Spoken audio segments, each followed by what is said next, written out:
डालते हैं आज की सुर्खियों पर। सबसे बड़ी खबर, मुंबई के धारावी को WHO ने कोरोना रोकथाम के मामले में मॉडल माना है।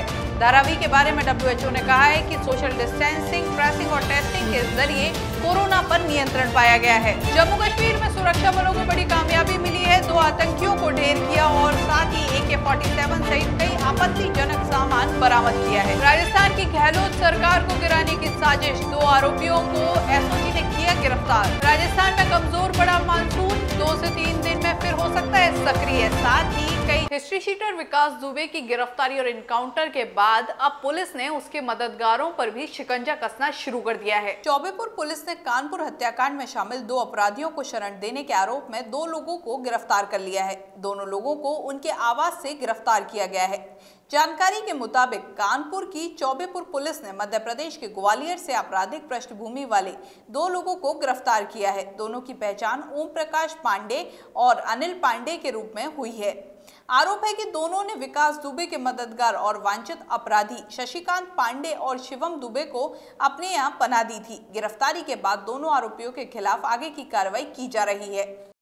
जम्मू कश्मीर में सुरक्षा बलों को बड़ी कामयाबी मिली है। सुरक्षा बलों ने हंदवाड़ा के नौगाम सेक्टर में नियंत्रण रेखा के पास संदिग्ध हरकतें देखी, जिसके बाद सुरक्षा बलों ने मोर्चा संभाला। इस दौरान घुसपैठ कर रहे 2 आतंकियों को मार गिराया। मारे गए आतंकियों के पास से 2 AK-47 और अन्य आपत्तिजनक वस्तुएं बरामद हुई हैं। घाटी में 5 अगस्त से पहले व्यापक हिंसा की साजिश आतंकी तंजीमों ने रची थी। अनुच्छेद 370 हटने के 1 साल पूरे होने पर यह षड्यंत्र सीमा पार से रचा गया है। जम्मू कश्मीर में कई नेता आतंकियों के निशाने पर हैं।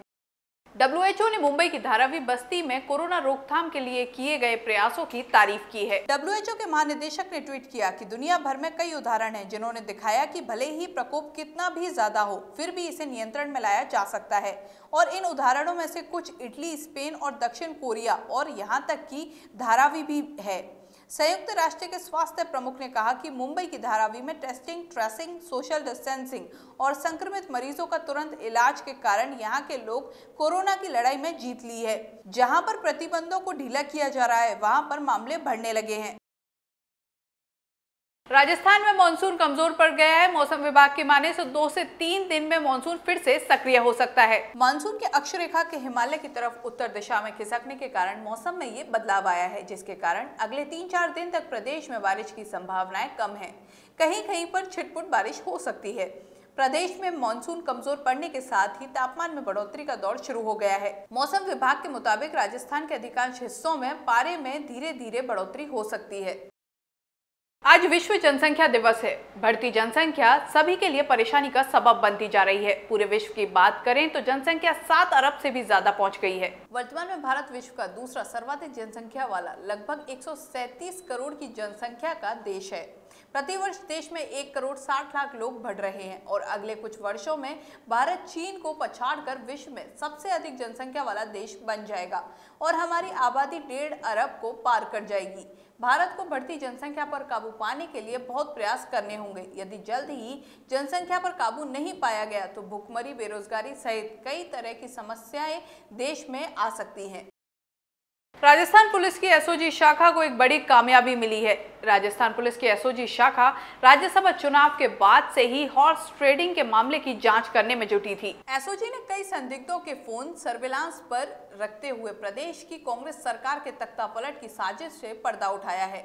SOG ने इस सियासी साजिश में शामिल 2 लोगों को गिरफ्तार किया है, जिसमें उदयपुर से अशोक चौहान और ब्यावर से भारत मालानी शामिल हैं। SOG दोनों से पूछताछ कर रही है और जल्द ही इस पूरे मामले में कोई बड़ा खुलासा हो सकता है। पुलिस उनसे पूछताछ जारी कर चुकी है। साथ ही इस मामले में अन्य लोगों के शामिल होने की जानकारी मिलने पर उनके खिलाफ भी मामला दर्ज किया जाएगा।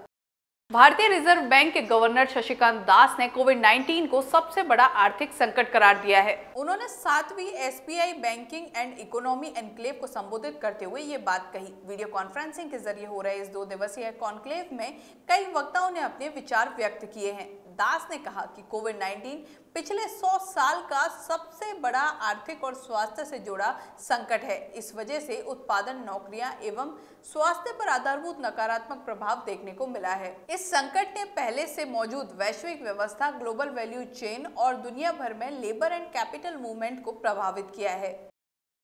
भारत में कोरोना के मामले लगातार बढ़ रहे हैं। बीते 24 घंटे की बात करें तो 27,000 से ज्यादा मामले सामने आ चुके हैं। इसके बाद देश भर में कोरोना पॉजिटिव मामलों की कुल संख्या 8,20,916 हो गई है, जिनमें से 2,83,407 सक्रिय मामले हैं। 5,15,386 लोग ठीक हो चुके हैं या उन्हें अस्पताल से छुट्टी दे दी गई है और अब तक 22,123 लोगों की मौत हो चुकी है।